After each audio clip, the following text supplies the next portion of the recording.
اور اللہ تعالیٰ یہاں فرماتے ہیں انی متوفی کا، اے عیسیٰ اب میں تجھے واپس لے لوں گا، یعنی پورے کا پورا لے لوں گا اور تجھ کو اپنی طرف اٹھا لوں گا، اور جنہوں نے تیرا انکار کیا ہے ان سے، یعنی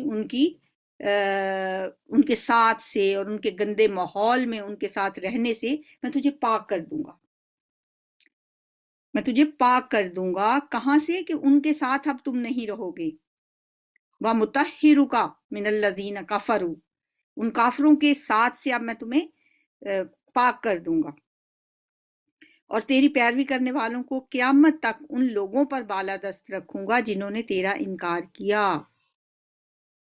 پھر تم سب کو آخرکار میرے پاس آنا ہے، ثُمَّ إِلَيَّ مَرْجِعُكُمْ فَأَحْكُمُ بَيْنَكُمْ فِي مَا كُنْتُمْ تَخْتَلِفُونَ، پھر میں اس وقت ان باتوں کا فیصلہ کر دوں گا جن میں تمہارے درمیان اختلاف ہوا ہے، ہر چیز کا جو حتمی فیصلہ ہے وہ تو اسی دن سامنے آئے گا۔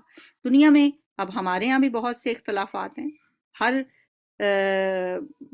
فرقے کے ہم لوگ ہیں، لیکن اس زمین پہ ان کا فیصلہ نہیں ہو سکتا۔ جگہ جگہ ہمیں قرآن میں ملتا ہے جو اللہ تعالیٰ فرماتے ہیں نا الیہ مرجعکم فاحکم بینکم فیما کنتم فیہ تختلفون، تم سب کو آنا تو میرے ہی پاس ہے، اس وقت میں ان تمام باتوں کا فیصلہ کر دوں گا جن میں تمہارے درمیان اختلاف ہوا ہے۔ جن لوگوں نے کفر اور انکار کی روش اختیار کی انہیں دنیا اور آخرت دونوں میں سخت سزا دوں گا، فَأُعَذِّبُهُمْ عَذَابًا شَدِيدًا فِي الدُّنْيَا وَالْآخِرَةِ، اور وہ کوئی مددگار نہ پائیں گے، اور جنہوں نے ایمان اور نیک عملی کا رویہ اختیار کیا انہیں ان کا اجر پورا پورا دیا جائے گا، اور خوب جان لو کہ ظالموں سے اللہ ہرگز محبت نہیں کرتا، واللہ لا یحب الظالمین، ذالک نتلوہ علیک من الآیات والذکر الحکیم، اے نبی صلی اللہ علیہ وسلم یہ آیات اور حکمت سے لبریز تذکرے ہیں جو ہم آپ کو سنا رہے ہیں۔ اللہ کے نزدیک عیسیٰ علیہ السلام کی مثال آدم علیہ السلام جیسی ہے کہ اللہ نے اسے مٹی سے پیدا کیا اور حکم دیا کہ ہو جا، اور وہ ہو گیا، یعنی عیسائیوں کو ہی بتایا جا رہا ہے نا، ان کے جو بڑے بڑے علماء نجران سے 9 ہجری میں نبی صلی اللہ علیہ وسلم کے ساتھ بحث و تمہیز کے لیے آئے ہوئے تھے، انہیں کہا جا رہا ہے کہ تم عیسیٰ علیہ السلام کو جو درجہ دیتے ہو اس وجہ سے کہ وہ بغیر باپ کے پیدا ہوئے ہیں، تو آدم علیہ السلام تو بغیر باپ اور ماں کے بھی پیدا ہوئے ہیں، پھر تو وہ زیادہ حقدار ہیں کہ ان کو الوہیت کے درجے پہ فائز کیا جائے۔ عیسیٰ علیہ السلام کے تو صرف باپ ہی نہیں تھے، آدم علیہ السلام کی تو ماں بھی نہیں تھی، اللہ نے انہیں مٹی سے پیدا کیا اور پھر حکم دیا کہ ہو جا، بس وہ ہو گیا، ثم قال له کن فیکون۔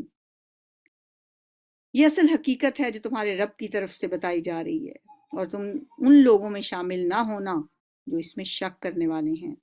فمن حاجک فیہ من بعد ما جاءک من العلم فقل تعالوا ندعو ابناءنا وابناءکم ونساءنا ونساءکم وانفسنا وانفسکم ثم نبتہل فنجعل لعنۃ اللہ علی الکاذبین۔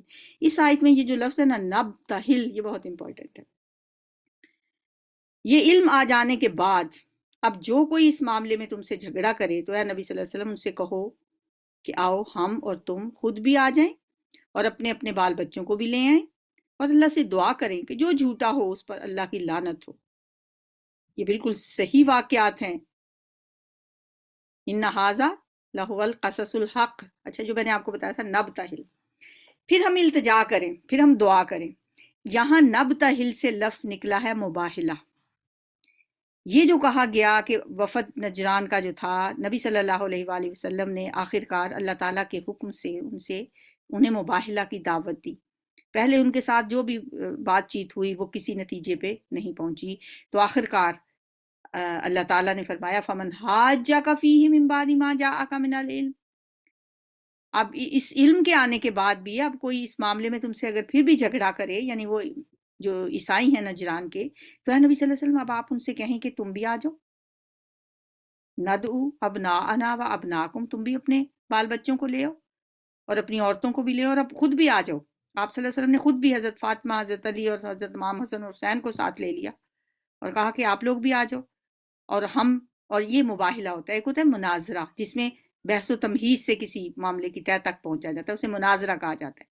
مباہلہ اسے کہا جاتا ہے کہ بات اللہ پہ چھوڑ دی جاتی ہے، اپنے اپنے گھر والوں کو بھی لے آؤ، بچوں کو لے آؤ، بیویوں کو لے آؤ، اور ایک جگہ کھلی جگہ پہ آ کے دونوں فریق وہاں ہوں، اور پھر التجا کریں اللہ سے، ثم نبتہل،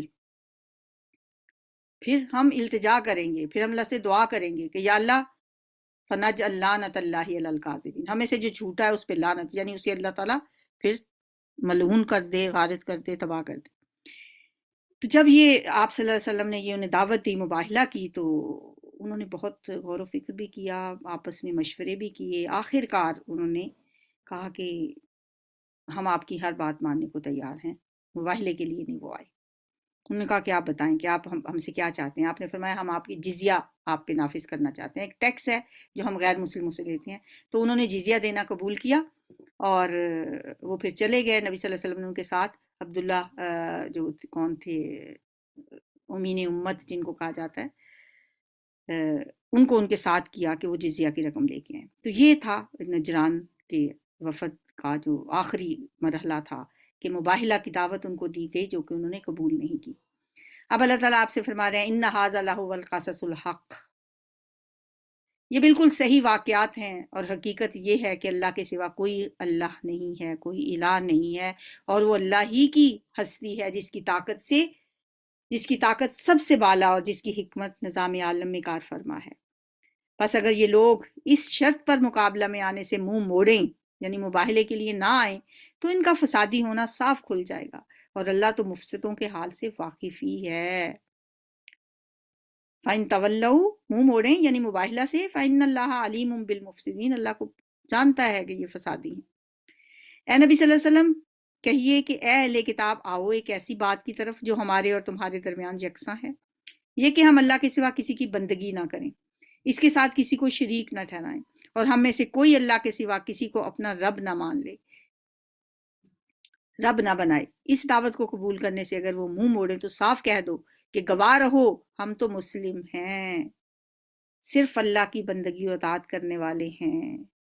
اب یہ جو بات ہے نا کہ اہل کتاب کو ایک ایسے کلمے کی طرف آپ نے دعوت دی، ایک ایسی بات پر جو کہ دونوں کے درمیان برابر ہے، یعنی یہ واقعہ بیان کرنے کے بعد کیا کہا جا رہا ہے کہ ایک کلمہ ایسا جس پہ تم بھی متفق ہو، ہم بھی متفق ہیں، ظاہر اللہ کو وہ بھی مانتے تھے، آپ بھی مانتے تھے۔ آپ نے فرمایا کہ کیسی بات پر ہم کیوں نہ متفق ہو جائیں جو کہ ہمارے اور تمہارے درمیان برابر ہے۔ تعالوا الی کلمۃ سواء بیننا و بینکم، جو ہمارے اور تمہارے درمیان یکساں ہیں، یہ کہ ہم اللہ کے سوا کسی کی بندگی نہ کریں۔ ہم دیکھیں کتنی خوبصورت بات ہے یہ قرآن کی، کہ کیا طریقہ ہمیں سکھایا گیا ہے تبلیغ کا اس میں، اور کتنی بڑی تبلیغ کی اس میں حکمت ہے کہ ہمیشہ بات وہاں سے شروع کرے ایک مبلغ جو کہ جس پہ سب پہلے سے متفق ہوں۔ اختلافی مسائل سے بات شروع نہ کی جائے، جیسے کہ ہمارے ہاں آج کل ہوتا ہے۔ ہمارے ہاں چونکہ ظاہر ہے مختلف فرقے ہیں، اگر کسی گیدرنگ میں ہر فرقے کے لوگ بیٹھے ہوں تو آپ دیکھیں گے کہ جو علماء دین جا کے بات شروع کرتے ہیں نا، تو ہر فرقے کا بندہ اپنے فرقے کو پرومیننٹ کرنے کے لیے وہ بات ہی وہاں سے شروع کریں گے جو اختلافی ہوگی۔ مثلا اہل حدیث اگر آئیں گے نا، وہ بات کریں گے جی آمین اونچی کہنی چاہیے، وہ بات شروع کریں گے ہاتھ اوپر باندھنے چاہیے، وہ بات شروع کریں گے 8 تراویح پڑھنی چاہیے۔ مطلب جو اختلافی مسائل ہیں نا، بات وہاں سے شروع کریں گے وہ۔ اور اگر آپ دیکھیں کوئی بریلوی طبقہ فکر کے لوگ، وہ بات شروع کریں گے اپنے اپنے بزرگوں کی کرامات سے۔ یہ اختلافی مسائل ہیں۔ اللہ ہمیں کیا بتا رہا ہے؟ تعالوا الی کلمۃ سواء بیننا و بینکم، کوئی بات ایسی نہیں ہوتی ہمارے ہاں جو کہ جس پہ سب متفق ہوں۔ سینکڑوں باتیں ایسی ہیں جن پہ سب متفق ہیں، چند ایک باتیں ہیں جو اختلافی ہیں، اور ہمارے علماء ایسی آگ لگا کے اٹھتے ہیں اس مجمع سے کہ کیونکہ باتیں انہوں نے کرنی اختلافی ہیں، لوگوں کو بھڑکانا ہے، ایک دوسرے کے خلاف کرنا ہے، دشمنیاں پیدا کرنی ہے۔ اللہ سے محبت پہ کسی کو انکار ہے؟ الحب فی اللہ والبغض فی اللہ، اس موضوع پہ کوئی بات نہیں کرے گا۔ نمازوں میں خشوع پیدا کرنا، کسی کو اس پہ اختلاف ہے، اس پہ بات شروع نہیں کریں گے، نہ اس پہ بات لے کے آئیں گے۔ اختلافی مسئلے لے کے آ جائیں گے جس سے لوگوں کے درمیان نفرتیں ہم بڑھا رہے ہیں۔ تو اللہ کیا فرما رہے ہیں؟ قل یا اہل الکتابی، اے نبی صلی اللہ علیہ وسلم ان سے کہو اے اہل کتاب، آپ تو مسلمانوں سے نہیں اہل کتاب سے بات کر رہے تھے، ان سے بھی کہا جا رہا ہے ایک ایسی بات تو ہے جس پہ ہم متفق ہیں، تم بھی اسی اللہ کو مانتے ہو، ہم بھی اسی اللہ کو مانتے ہیں، آؤ ہم اس پہ بات کرتے ہیں۔ فَإِن تَوَلَّوْا، پھر اگر وہ نہ مانے، فَقُولُوا اشْهَدُوا بِأَنَّا مُسْلِمُونَ، تو آپ ان سے کہو پھر گواہ رہو کہ ہم تو مسلم ہیں۔ یا اہل الکتاب، اے اہل کتاب، لِمَ تُحَاجُّونَ فِی ابراہیم، تم ابراہیم کے دین کے بارے میں ہم سے کیوں جھگڑا کرتے ہو؟ تورات اور انجیل تو ابراہیم کے بعد ہی نازل ہوئی ہیں، پھر کیا تم اتنی بھی بات نہیں سمجھتے؟ تمہیں عقل نہیں ہے جو تم کہتے ہو کہ ابراہیم علیہ السلام یہودی تھا، نصارہ کہتے ہیں کہ ابراہیم علیہ السلام نصارہ عیسائیوں میں سے تھے؟ تمہیں اتنی سمجھ نہیں آتی کہ تو تمہاری کتابیں تو ابراہیم علیہ السلام کے سینکڑوں بعد نازل ہوئی ہیں، تو ابراہیم علیہ السلام یہودی یا نصارہ کیسے ہو سکتے ہیں؟ تم لوگ جن چیزوں کا علم رکھتے ہو ان میں تو خوب بحثیں کر چکے، اب ان معاملات میں کیوں بحث کرنے چلے ہو جن کا تمہارے پاس کچھ بھی علم نہیں ہے؟ اللہ جانتا ہے، تم نہیں جانتے۔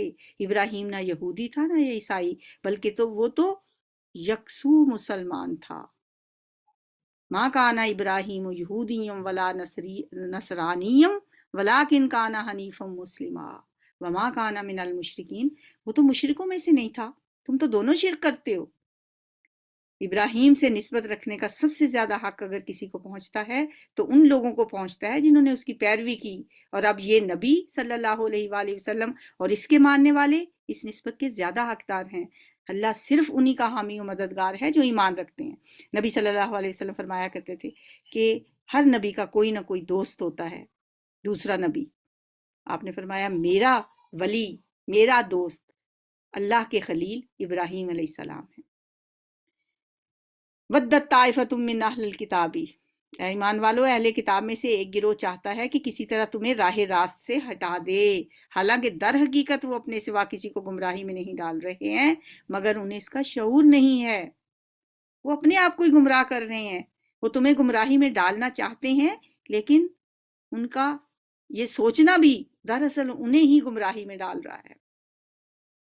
اے اہل کتاب، کیوں اللہ کی آیات کا انکار کرتے ہو حالانکہ تم خود ان کا مشاہدہ کر رہے ہو؟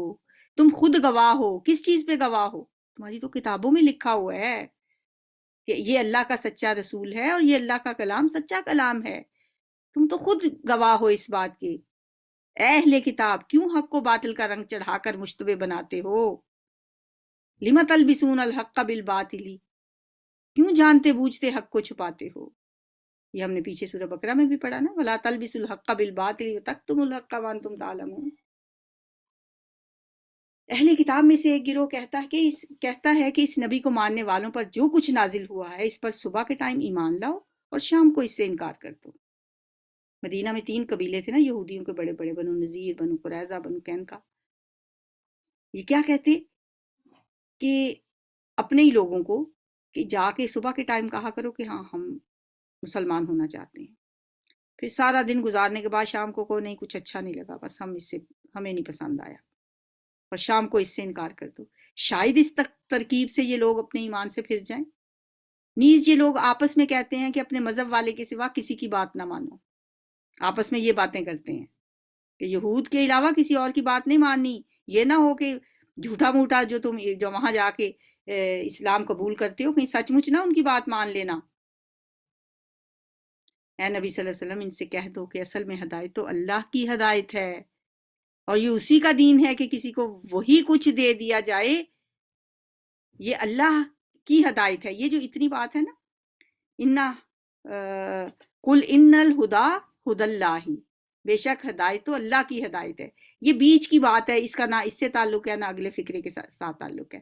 اصل بات کیا ہے؟ وَلَا تُؤْمِنُوا إِلَّا لِمَنْ تَبِعَ دِينَكُمْ، نہ پیروی کرنا اپنے مذہب والے کے سوا کسی کی بھی۔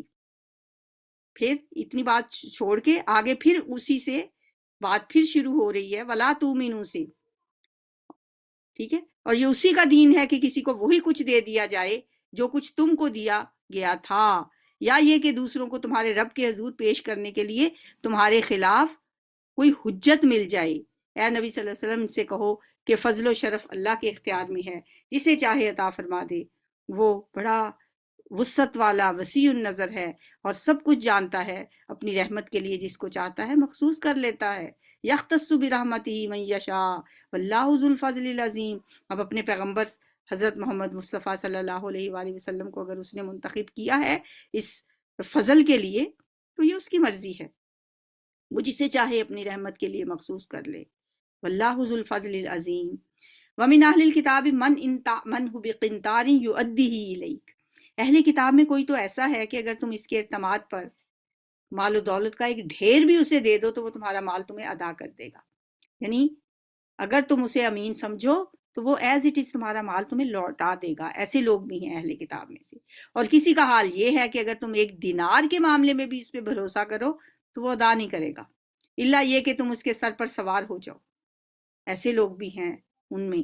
ان کی یہ اخلاقی حالت کا سبب یہ ہے کہ وہ کہتے ہیں امیوں کے معاملے میں تم پر کوئی مواخذہ نہیں۔ یہ تھا ان کا نظریہ کہ ہاں یہودیوں کے ساتھ تو تم نے پوری دیانتداری سے پیش آنا ہے، ان کے ساتھ کوئی وعدہ خلافی بھی نہیں کرنی، ان کے ساتھ بے ایمانی بھی نہیں کرنی۔ ہاں جو غیر یہودی ہیں، جو امی ہیں، ان کے معاملے میں ہم پہ کوئی مواخذہ نہیں۔ ان کے ساتھ جو کر سکتے ہو کر لو، ان کا مال ہڑپ کر لو، ان کے ساتھ بددیانتی کر لو، خیانت کر لو، یہ سکھاتے تھے لوگوں کو وہ۔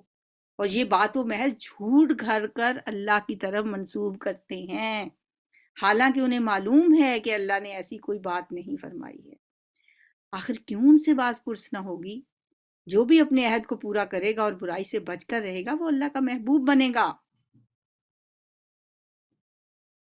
کیونکہ پرہیزگار لوگ اللہ کو پسند ہیں۔ فَإِنَّ اللَّهَ يُحِبُّ الْمُتَّقِينَ۔ اللہ پرہیزگاروں سے محبت کرتا ہے۔ رہے وہ لوگ جو اللہ کے عہد اور اپنی قسموں کو تھوڑی قیمت پر بیچ ڈالتے ہیں تو ان کے لیے آخرت میں کوئی حصہ نہیں۔ اللہ قیامت کے روز نہ ان سے بات کرے گا، نہ ان کی طرف دیکھے گا اور نہ انہیں پاک کرے گا۔ بے شک ان کے لیے تو سخت دردناک سزا ہے۔ کون لوگ ہیں جو بیچ دیتے ہیں اپنے عہد کو؟ یہی یہود کی بات ہو رہی ہے۔ تھوڑے سے فائدے کے لیے سچی باتیں، حق کی باتیں جن کو وہ جانتے تھے، جانتے بوجھتے چھپاتے تھے، تھوڑا سا فائدہ حاصل کرنے کے لیے، تھوڑی سی قیمت حاصل کرنے کے لیے، وہ سب کچھ جو نبی صلی اللہ علیہ وسلم کے بارے میں ان کو پتا تھا وہ چھپا جاتے تھے۔ تو ایسے لوگوں کے لیے فرمایا قیامت کے دن اللہ ان کی طرف آنکھ اٹھا کے بھی نہیں دیکھے گا، نہ انہیں پاک کرے گا، اور ان کے لیے دردناک عذاب ہے۔ وَإِنَّ مِنْهُمْ لَفَرِيقًا يَلْوُونَ أَلْسِنَتَهُمْ بِالْكِتَابِ لِتَحْسَبُوهُ مِنَ الْكِتَابِ وَمَا هُوَ مِنَ الْكِتَابِ وَيَقُولُونَ هُوَ مِنْ عِنْدِ اللَّهِ وَمَا هُوَ مِنْ عِنْدِ اللَّهِ وَيَقُولُونَ عَلَى اللَّهِ الْكَذِبَ وَهُمْ يَعْلَمُونَ۔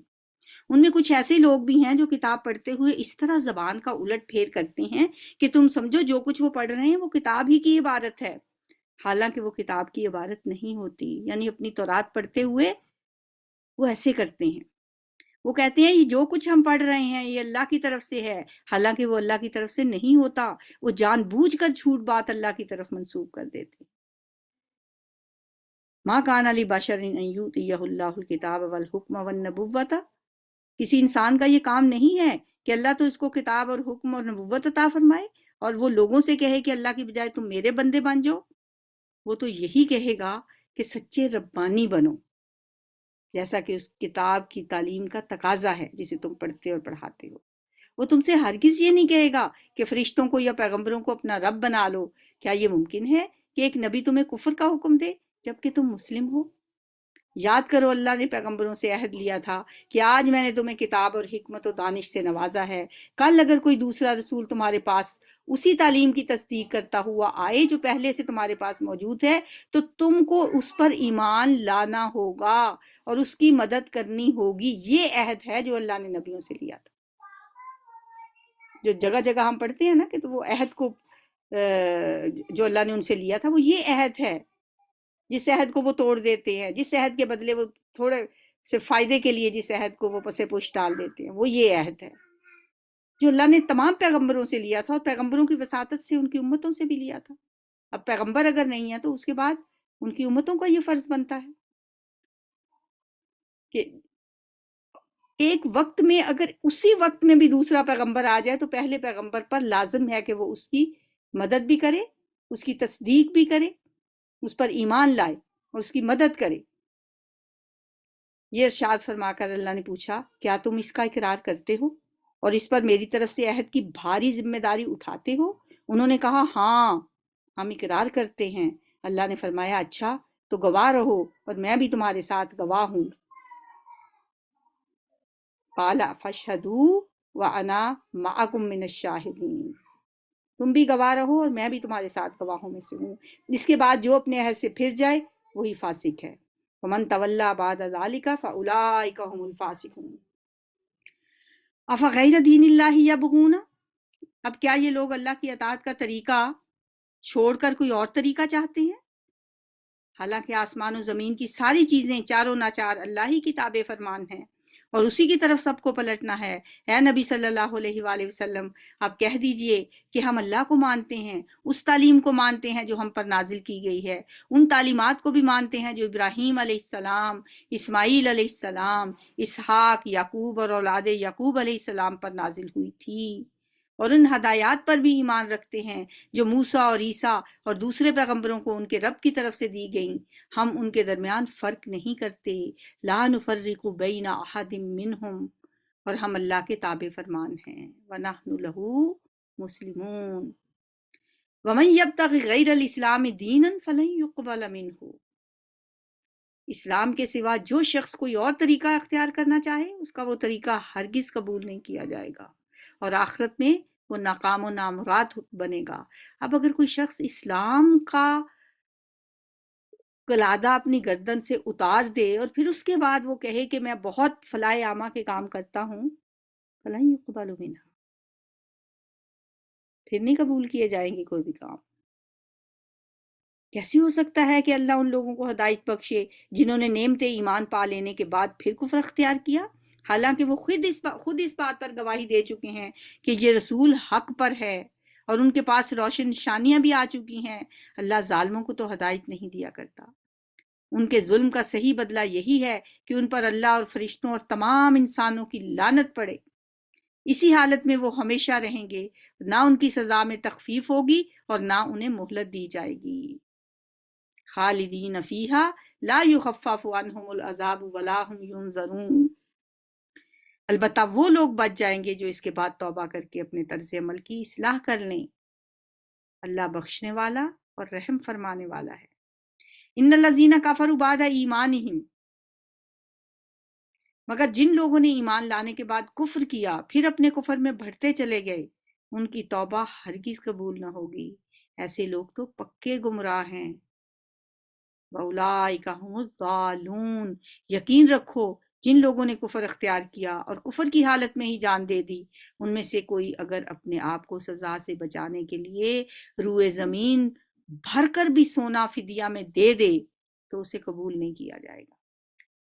فَلَن يُقْبَلَ مِنْ أَحَدِهِمْ مِلْءُ الْأَرْضِ ذَهَبًا وَلَوِ افْتَدَىٰ بِهِ، پوری زمین، روئے زمین جتنا سونا فدیہ میں دے کے اگر وہ چاہے گا کہ اس کو بچا لیا جائے، وہ لوگ جو کفر کی حالت میں دنیا سے چلے جاتے ہیں، تو یہ فدیہ بھی ان سے قبول نہیں کیا جائے گا۔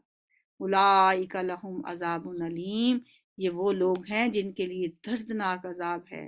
وما لہم من ناصرین، اور کوئی ان کا مددگار نہ ہوگا۔ اللہم لا تجعلنا منہم، اللہم لا تجعلنا منہم، اللہم لا تجعلنا منہم، یا اللہ ہمیں ایسے لوگوں میں شامل نہ کر۔ الحمدللہ ہمارا پارہ ختم ہو گیا۔ تیسرے پارے کے جو اہم نکات ہم نے پڑھے ہیں، شروع میں رسولوں کے خصائص بتائے گئے، خصائص، خصوصیات، تلک الرسل فضلنا بعضهم علی بعض۔ پھر اس پارے کے شروع میں ہی ایک عظیم آیت ہے جسے آیت الکرسی کہا جاتا ہے، اس کے بارے میں ہم نے پڑھا۔ پھر حضرت ابراہیم علیہ السلام اور حضرت عزیر علیہ السلام کے قصے پڑھے، عبرت آموز واقعات تھے، احیاء موتا کے واقعات تھے کہ اللہ تعالیٰ مردوں کو کیسے زندہ کرتا ہے۔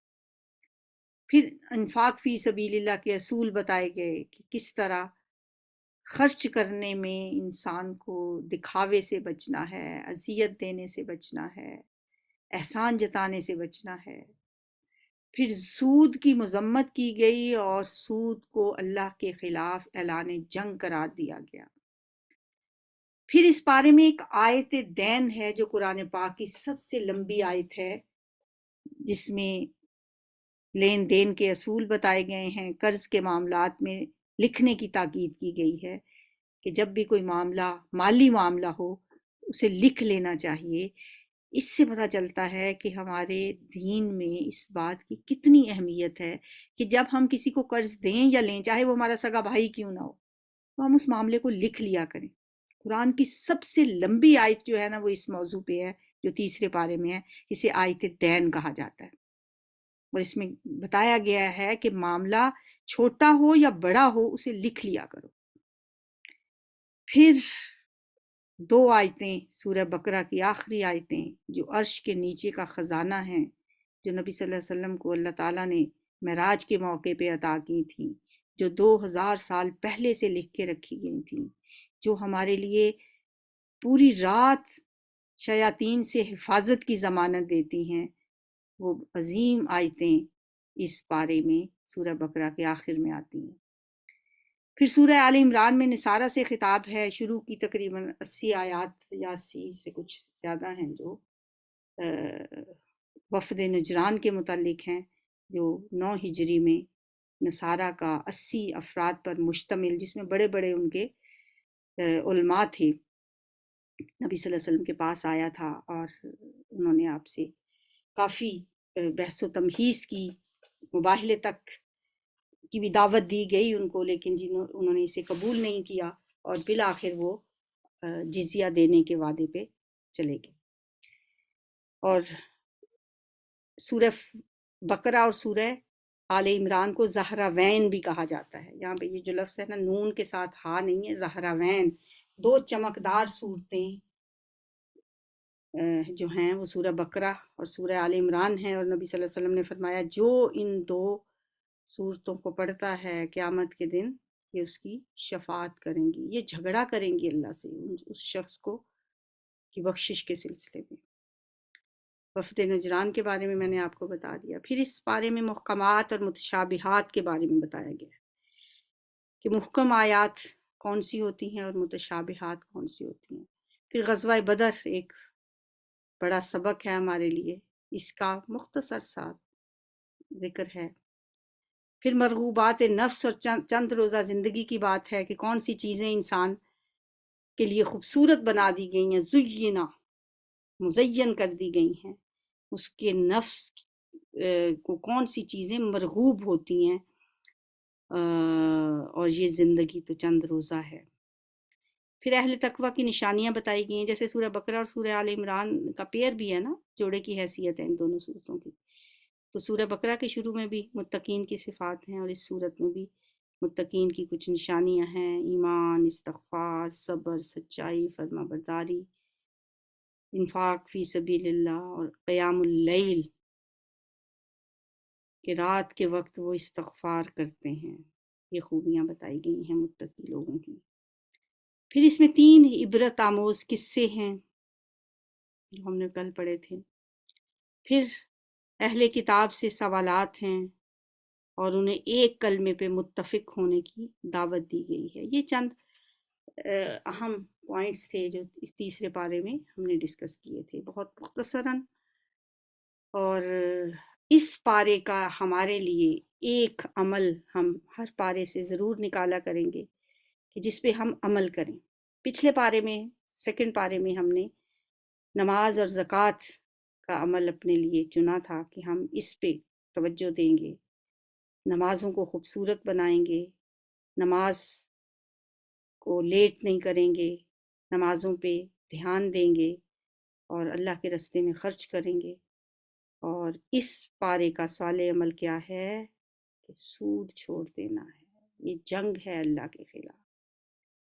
اگر ہم مومن ہونے کا دعویٰ کرتے ہیں تو بس جو بھی یہ بات سن رہا ہے اور کسی بھی ذریعے سے ایک پائی بھی اس کے پاس سود کی آ رہی ہے تو اس کو اسی وقت چھوڑ دے، کیونکہ یہ چھوٹی بات نہیں ہے کہ اللہ اور اس کے رسول کے خلاف جنگ ہے۔